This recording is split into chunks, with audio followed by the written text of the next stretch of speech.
with you. Hey, hey.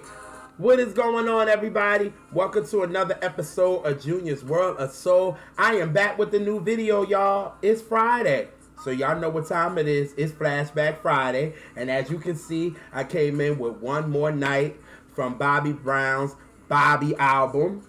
And now this Flashback Friday video is going to be all about the Bobby album, because I feel that the album is very, very underrated. It seems like when people talk about Bobby Brown's music career, they go straight to the Don't Be Cruel album and they just forget about everything else. It was so crazy that I seen on Twitter that people were talking about the King of Stage album before they even talked about the Bobby album. Now that's crazy.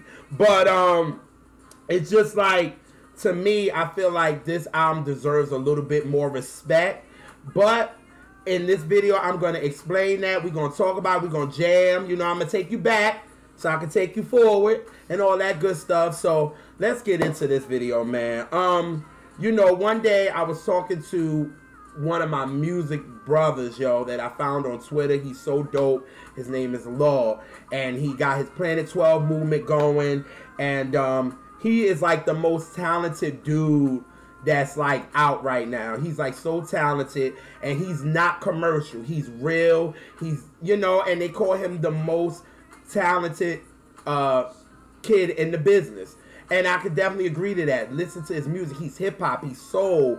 He's you know, rock. He has all his influences into his music, and y'all really need to check him out. Yo, we need more people like that that's honest with their music and staying true to themselves. And labels didn't even want to mess with him because they wanted to change who he was, and he wanted to stay who he was. And he has this fan base. He got the Planet 12 movement happening. Really check him out. I'm gonna put all his stuff in the more info box. And what's so gracious, I was able to have a conversation with him because he knows a lot of people. He's been in this industry for a while.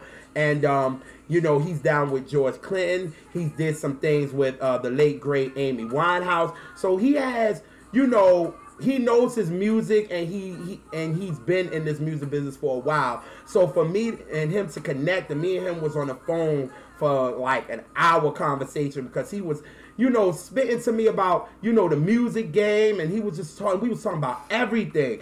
And what was so crazy, we got into the Bobby album, because I think a couple of days before, I put up a post on my Instagram where I said I thought that the Bobby album was better than Don't Be Cruel. And he was like, yo, speaking of your post that you put up, I agree. I think the Bobby album is better. And I was like, whoa, for real? You actually agreeing with me? Because I thought I may be alone. Now, if you know anything about Law, Law is one of the biggest New Edition fans ever. Like, he studies them. He's been studying them. He knows each of them personally. Like, he has pictures with them and all that. So for me, for somebody like his caliber to say he agrees with me with the Bobby album, I was like, wow, it really feels good that I'm not the only one, because I even talked about it on Twitter. A lot of people was like, nah, the Don't Be Cruel album is better, and blah, blah. And of course, they're going to talk about the sales. That's just off the break. And I can't really trust somebody that's just going to come at me with the sales, meaning that the album is better, because that's not true. So I was like, yo, this is dope. So then fast forward to Mother's Day weekend. Me and my mother we got something in common, because it takes us back to the South Carolina days. And I was asking my mom, I was like, Mom, which album do you think is better? The Bobby album or Don't Be Cruel? She was like, oh, I think the Bobby album. I said, whoa, okay, so I got to do a video, because if Law feels that way, my mom feels that way, even though maybe 2 days ago I called her and she said she don't remember it. Mama be bugging. But anyway, she said the Bobby album. So I was like, yo, I need to do a video about this for real and talk about my opinions, why I feel it's better. And then I also want to give my opinions on how I feel it was underrated and what maybe the reasons why it went under the radar. You know what I'm saying? So hopefully after y'all watch this video, y'all give the album the well-deserved chance that it deserves. It deserves, like, praise and everything, because it's such a dope album. So hopefully y'all ready to jam. I'm gonna take y'all back to come forward, so hopefully y'all ready. So let's get into this video. Now in '88, you know, Bobby released his Monster Don't Be Cruel. Now, in the beginning, it really didn't hit. It didn't hit yet because it debuted at number 76 on the Billboard 200 when it first came out. So it didn't really hit, you know what I mean, until maybe 6-7 months later it caught on. But now this is the second album because everybody thinks Bobby's Don't Be Cruel is the first. No, it's the King of Stage, which was very New Edition-ish with the song Girlfriend. It was still New Edition-ish, and it was like that wasn't Bobby's swag, you know what I mean? So Don't Be Cruel was grown. It was an aggressive album. It was, you know, in your face. It was just something that Bobby needed at that time. And like, I agree with one of the writers that wrote a review for the album, said it was like Bobby's Control. And I can agree to that because, you know, Janet had that with her first two albums, was very kiddish, but then when she got to Control, it was very grown and she had something to say. And this is the same thing with Bobby Don't Be Cruel. It was very grown, it was aggressive, and it was like Bobby had so much to say and had so much bottled in him, and he had something to say. So now this album made him bigger than the group he was kicked out in, which was New Edition. You know what I'm saying? Which was so crazy because the record label brought Any Heartbreak with New Edition and Don't Be Cruel out on the same day. Shady. But anyway, I'm saying, like, the album is so dope. So I'm going to give y'all a quick medley of the Don't Be Cruel era so we can rock off a little bit, get y'all jumping. You know what I mean? So we're going to start it off. And we're going to start it off a little bit something like this. And here we go. This medley about to be crazy. Alrighty. Here we go.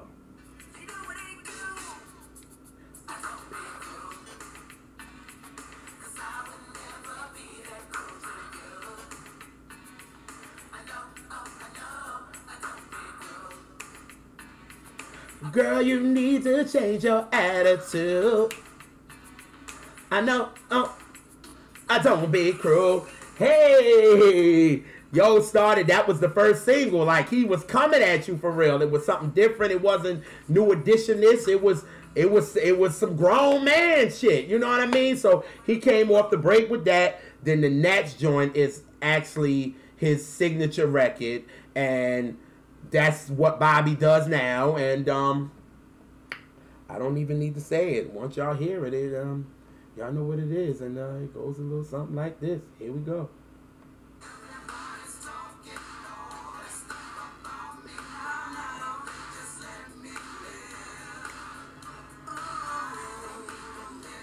Make my own decision.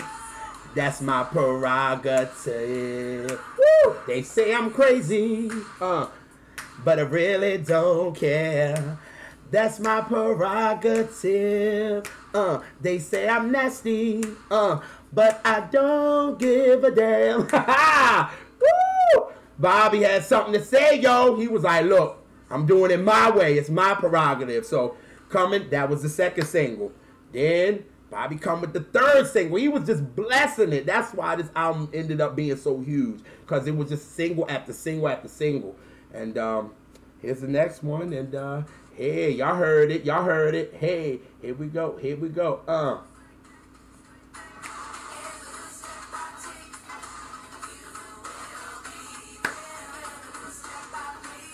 We'll be together every little step I take. You will be there every little step I take. We'll be together. Woo! Classic right there, for real, for real. And then, of course, he gave you the ballads. You know, after the first 3 singles were just dancing and high energy joints, he gives you the ballads like this one. And then, you know, back then they had the video version, and then they had the album version. Dopeness. But the first one goes a little something like this. Here we go. Hopefully it plays right. And I hope it don't act all stupid. But here we go. Come on. Where we at? Oh, I want to get y'all right. I want to get y'all prepared. I want to get y'all ready. But here we go.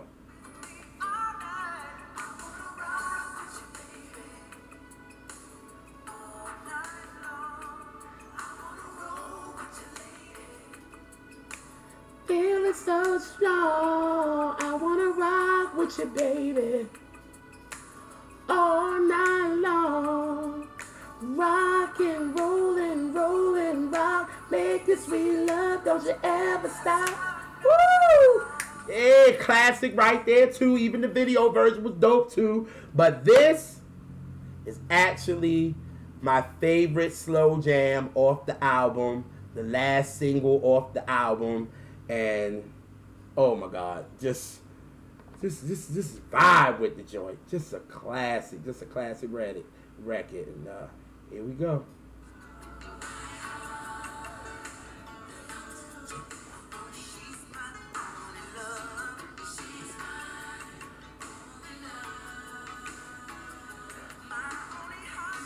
My heart belongs to Aroni. She's my only love. She's my only love. Woo! Classic right there, yo. Classic.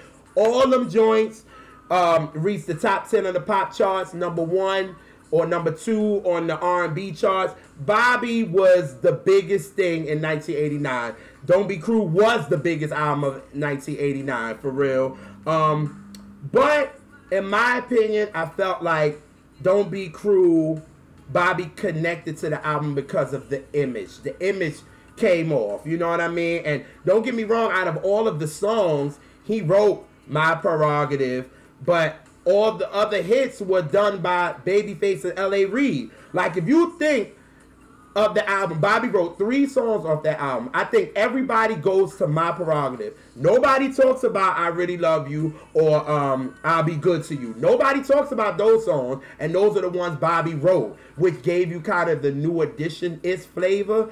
But the other songs were just Babyface and L.A. Reid, for real. And I felt like with this album, it was more about the image that Bobby was bringing. You know what I mean? Because that's why it was kind of slow, because with the King of Stage, it was very New Edition-ish. So when Don't Be Cruel came out, everybody was like, okay, how was Bobby going to come? So when you heard Don't Be Cruel and the image that he was bringing, it was a harder image. And, you know, the hip-hop world could connect with it. You know what I mean? So it was like, once that happened, it was like, to me, if Bobby didn't bring a tough image to this album, it wouldn't have done anything. Like, we know Ralph Tresvant, to me, he's the smooth guy. You could have gave all these songs to Ralph Tresvant and it wouldn't have done what it did for Bobby because of the image. And that's why I feel like this album, it was more to prove. Bobby just put everything into it. He didn't do no songwriting. He wasn't over the A&R, the project. It was everything politics about this album. The label did everything that they could to really push this album, but Bobby just made the image. The image was the Don't Be Cruel album, and I kind of compare it to the Thriller album because that was more of what the Thriller album was. It was more about the videos and the image that Michael was bringing across rather than more of the music like Off the Wall. And that's what I felt about Don't Be Cruel. Now, it doesn't take away that Don't Be Cruel is absolutely a classic, but in my opinion, I feel like the album was more Babyface, L.A. Reid type of thing, but My Prerogative is Bobby. But I just feel like the Don't Be Cruel was more of an image album. If Bobby didn't bring that image, then the album wouldn't have done what it did. Just my opinion. You know what I mean? But again, it doesn't take away that this album is definitely a classic. When you talk about the 80s R&B, if you don't talk about Don't Be Cruel album, then something is wrong, for real. So just to take you back, to bring you forward. So now we're in 92, maybe about 4 years later, and Bobby comes out with the Bobby album. Now, we've been waiting for 4 years for this album because even though back in 1990, Bobby was supposed to bring an album out, but it got shelved. I don't know why MCA did that, but it got shelved. And during this time, it's a 4-year gap. Bobby done went through a lot, you know what I mean? He went through a lot, had some kids, all that, and then the biggest of them all, he married Whitney Houston. You know what I mean? So then the game was changing. So, but Bobby kept the vibe going with his first single off the Bobby album. And It goes a little something like this. Here we go. So ready to talk about this album. Here we go.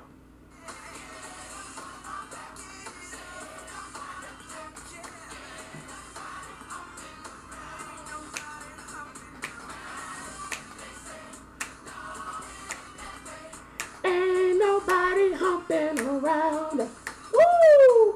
So, you know what I mean? Bobby came off the break with this. It was like, okay, Bobby back into the swing of things. The video was crazy, you know, with him, all his dances, and then, you know, Bobby spitting in the joint and all that good stuff. So it was high energy. It was the Bobby that we fell in love with, that he gave us on Don't Be Cruel. It was high energy. It was the Bobby that we love. So then, after that, these are the medley of the hits of the Bobby album.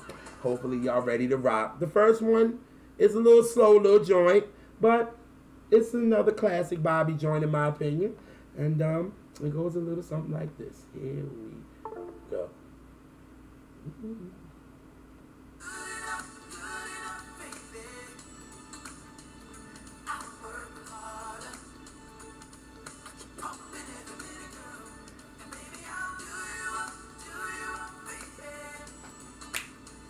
And I will not stop till I know your heart.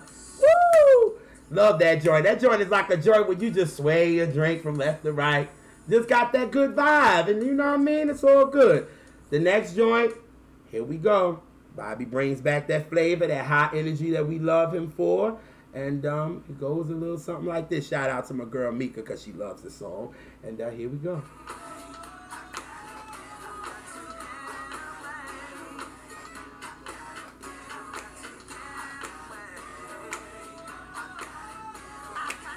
I gotta get away. I gotta get away. Woo! Woo! That joint knock, yo. That little rockin', you know what I'm saying? Do your running man to it, you know what I'm saying? Love that joint. The next joint, it's a little mid-tempo, and this is another one of my favorites off the album. And it's called That's What Love Is. And it goes a little something like this. Here we go. Hopefully y'all feeling these joints. I know I am. Here we go.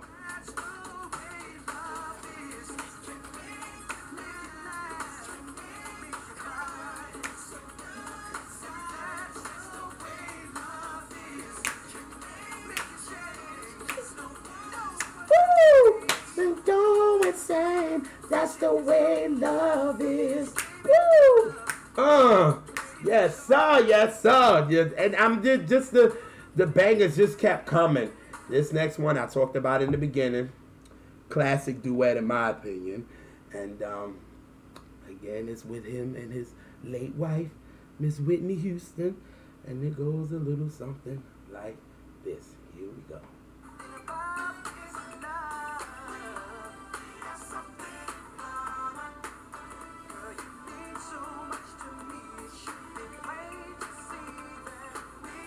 We got something in common. It's the way we feel about each other. I'll give y'all a little Whitney. Now I'm the type of girl who understands my man. I was strong when he's weak. I will hold his hand. Now I believe old fashion rules and no fashion ways. Courtesy, honesty, like in the old days. You're my man and I'm your girl.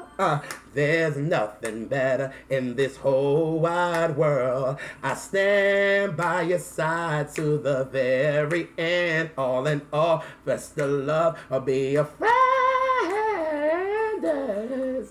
I tried, y'all. Whitney and Bobby goes in on this record. It's such a classic duet for me. I love it. I can sing the whole thing. Me and Mom be going back and forth with this joint. We love it. It brings us back to our South Carolina memories. We love it.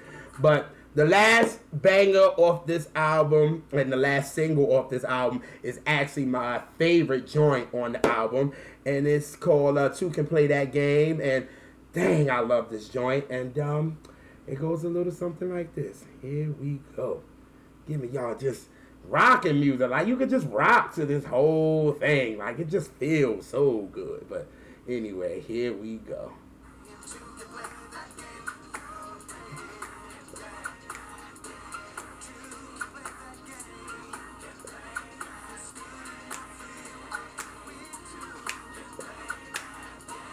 Hey, so you can play that game. Woo!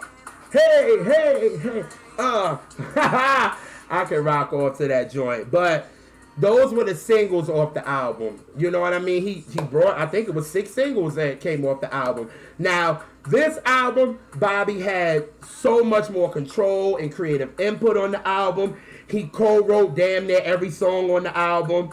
And like I said, he had more control like he did with Don't Be Cruel. And you can feel it. Like, he brought back Babyface and he brought back Teddy Riley for more, because Teddy Riley and him did My Prerogative together, but Teddy Riley did a lot more songs on this album, like Two Can Play That Game, and it's a couple more that Teddy Riley did. I can't come off the top with it, but Teddy Riley did. And I feel like, to me, Bobby was a lot more comfortable on this album, for real. I feel like he was a lot comfortable on this album, for real. And it was like he had nothing to prove. He proved it with Don't Be Cruel. So it was like, yo, I got my fan base. I'm good. You know what I'm saying? My fan base know what it's about. I had basically the end of 88 to like the end of basically the middle of 90. I had it on lock. Like, everybody knew Bobby Brown. You know what I'm saying? For my music. So it was like he had nothing to prove, and you could tell Bobby is the type that like to dance and have fun, and this what this album was about. And that's what I felt. I felt it, you know what I mean? And it felt like a good album. And I feel like the politics, there was nothing that went into this album with the politics like Don't Be Cruel. And I felt like he just had more control. Like, he just went in, and him and Teddy and Babyface and L.A. Reid, they went in and just made an album and had fun. It was like, it felt like fun in the studio. You know what I mean? And that's what I really, really liked. And with this album, he was able to show himself image-wise, and he was also able to show himself songwriting-wise. Like, all the hits, except Good Enough, he wrote on. So it was like, it was more of Bobby. And that's why, for me, I think it was a great thing to call the album Bobby, because it was him. And, you know, when you listen to it, again, you could tell that the album was fun and it was danceable, and Bobby and them probably was bugging out in the studio and grooving and dancing. The Don't Be Cruel, he had something to prove. You know what I mean? For real, for real. And now, that was kind of like my feeling of the Bobby album compared to, you know, Don't Be Cruel. That's why I feel like I like it more, because you can feel Bobby just having a good time. But now I'm going to get to the part where I feel like, you know, these are the reasons why It May was underrated, for real, for real. And the reason why people really didn't pay attention to the album. And I have 3 reasons. So I'm going to cut this joint off, and I'm going to play, you know, kind of mid-tempo, little reggae influence on this. It's called A Pretty Little Girl. And it's a banger, and then let's talk. Hey, come on. Come on now, girl. Yeah, ha. I'm crazy. Y'all know I'm crazy. But, now, like I said, the album is so underrated, and I have my reasons on why maybe the album was underrated and why people really didn't pay. Because, I mean, the album sold 2 million. 2 million ain't bad shit. 2 million is great now. You know what I mean? It's like, yo, you gonna win album of the year having 2 million. You know what I'm saying? So that wasn't, you know, a bad thing. But him selling 12 million worldwide to selling 3 million worldwide, they look at that as a flop. And in reality, it wasn't a flop, to be honest with you. But in the public eyes, it was a flop. But these are my reasons on why I feel that the album is underrated. Number 1, I feel like his marriage to Whitney Houston took over this album, because everybody didn't care about Bobby Brown, the artist, anymore. Everybody was concerned about Whitney Houston and him getting with Whitney Houston and how did it happen and when and why, where. Like, every interview during the short-lived Bobby era, they asking him about Whitney Houston. When you go back to Don't Be Cruel, and, you know, they just was asking about the album. The only thing they were really asked about him a lot was the New Edition. They were asked about, you know, how you feel, you know, about being out of the group and things like that. And that's what he dealt with. But they focused more on the album with Don't Be Cruel. When it came to the Bobby album, like, I was watching, you know, he was on, I think, Jet's archive. They have it online on YouTube. I'm putting in more info box. It was like they were so concerned about what was he and Whitney doing. It's like, yo, I have an album out. Let's talk about my album. Let's talk about, you know, the videos. Let's talk about this. They were so focused on talking about his marriage, it overshadowed a great album, in my opinion. And that was, like I said in the beginning, you know, it took him 4 years to come out with this album, but he went through a lot. But the biggest thing was being married to Whitney. Whitney was one of the biggest artists in the world, and he got with her. They saying the bad boy gets with Whitney Houston. How did that happen? So all the questions were dedicated to that, and nobody was asked about the album. And I think that really bothered me, and that kind of really made the album really like get swept under the rug, because that's what they was focused on, him and Whitney. That's number one. Number two, there was no promo like that. There was no promo like that, and Whitney confirmed it on her Oprah interview during when she was going on tour because the Bodyguard was completely huge, which I'm gonna go to in my next reason. Is he dropped everything and went on tour with her? He dropped everything and went on tour with her. He was like, "We gonna do this," and went on tour with her, and it was just like no promo. If you look at the Don't Be Cruel album, he was everywhere, y'all. Like, he was completely everywhere. He was every single that he came out with. He was on Arsenio Hall. He was, you know, doing on videos. So he was everywhere. With the Bobby album, I think the only thing I remember him being on Soul Train when they gave him the whole time, and he did Humping Around. He performed Get Away. He performed Good Enough and Storm Away. And he performed, and they gave him the whole eye. And then I think he did the MTV Awards where he came out with Humping Around. And that was it. That was all the promo that I remember in the U.S. And that's why I was pretty shocked in '93 when he won the best R&B album. I was kind of shocked because I'm like, wait a minute. He didn't even promote this album like that. A lot of people is like, what? You know what I mean? So the promo wasn't up to par, but, and like Whitney said, he dropped all he for him and went on tour with her. You know what I mean? So it kind of just scratched the promo for the album. So it was like, and Budweiser was ready, dog, because when he first came out with the album, what's their name? Budweiser sponsored it. So it was like, yo, they were ready. You know what I mean? He just dropped everything, and it was just like, ugh. Number three. This is what I'm going to say, and this was a big reason. I felt like Bobby came out with the album too late. Now, a lot of y'all might not agree, but this is why. I feel like that was just like, I'm going to go with, you know, my favorite female group of all time who Taj loves, Bobby Brown, which is SWV. They came out with their album in '92. They didn't come out to their next album until '96. That was a big gap. And that's the same thing that happened to Bobby. Bobby came out in '88 and didn't come out again until '92. So by that time, in '92, you're competing with, first of all, Michael has the end of '91 with the Dangerous album, because he came out in November of '91. From '91 all the way to freaking basically '93, Michael had Dangerous was on lock. That was just it. Then you had Whitney Houston, The Bodyguard, that he had to worry about. The Bodyguard was completely huge. It was like nobody was even thinking about. Then you had Boys II Men with End of the Road. Then you had even Mariah with number ones like crazy. It was like he was competing with too many people. And going back to the Don't Be Cruel album, see, Michael came out in '87 with the Bad album. He went on tour in '88. By '89, the album was dying down. So that's when Bobby was able to make his leap to the with Don't Be Cruel. That's why Don't Be Cruel was the best album of 1989, because Prince was down, Michael was down. We didn't have nobody. We were so, Michael and Prince kind of had that on lock. We needed another dude, so Bobby came in and took the place of what Michael and Prince was doing, and he had the best album of 1989. So now it's '91.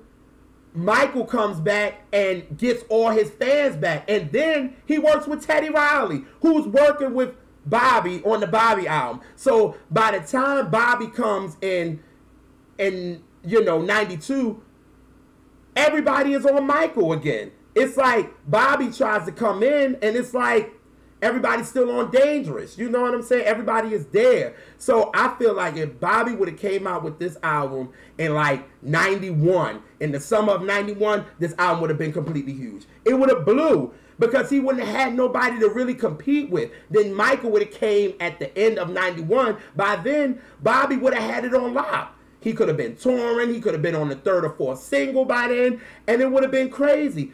Then the times were changing. Music was changing then. It started to become because New Jack Swing was starting to die down. Because Teddy Riley had it from 1986 to 90, maybe the middle of 92.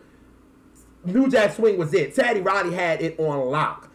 So by 92, you got kind of like the New Jack Swing was losing and hip hop was becoming a little bit more mainstream. You know what I'm saying? You had, people like in 93, you had people like Snoop Dogg selling 700,000 copies in the first week. That was unheard of for a hip hop artist. Then you had, it was like hip hop was really gaining momentum, and then you had where R&B was coming into hip hop, which hip hop soul, which you was getting with Jodeci, Come Talk to Me. You was getting Mary. So people wasn't wanting to do the Running Man and jumping up and down. Now it's adding hip hop into R&B, so you kind of just vibe and just kind of bopping like you. It's hip hop, and see Bobby was coming in with that New Jack, and everybody was kind of like it was like you were over the New Jack. And that's why I feel like Bobby came out with the album maybe a year too late. If he would have came out with this album, like I said, in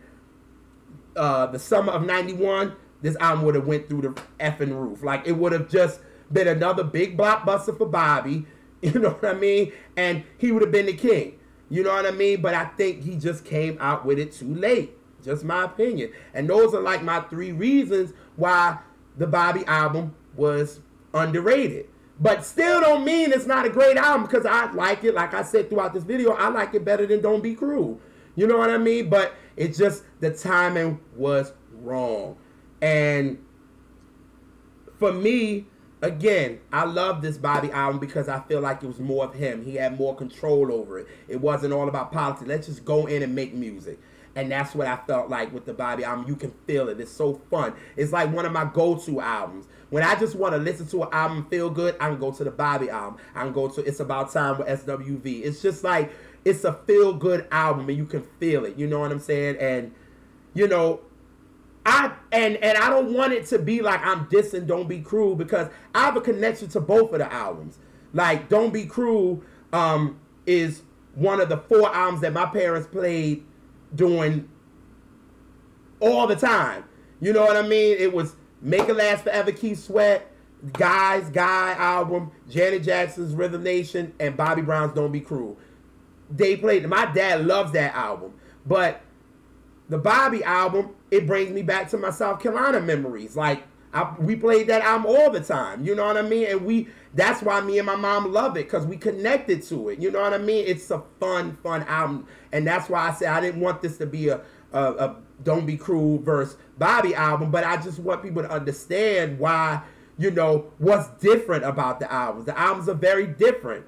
You know what I mean? The label was Don't Be Cruel. Bobby was the Bobby album. And that's why he called it Bobby, because it was more him. For real. But with all that being said, the songs that I played, I hope all, you guys go back and y'all just listen to the Bobby. I'm just listening to it. It's funky. It makes you want to move. It makes you just, like with the Don't Be Cruel, it's like so intricate. Like, it's just 1, 2, 3, 4. 1, 2, 3, 4. With the Bobby album, it's 1, 3, 6, 4, 6, 2, 1. Like, it's just all over the place, but it's just so fun. And you can feel it. And that's why I enjoy it, for real. But again, I hope you guys go back and give that Bobby album some more attention. It's a great album. Like I said, just because it sold 2 million albums does not mean that the album sucked, because it was a great album. So for all that being said, I'm going to go out on one of the smooth tracks on the album.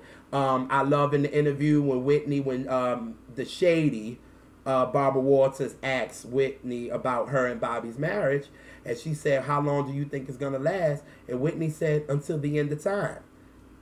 And this is the song that I'm gonna go out with for this video. And here we go. Hold that.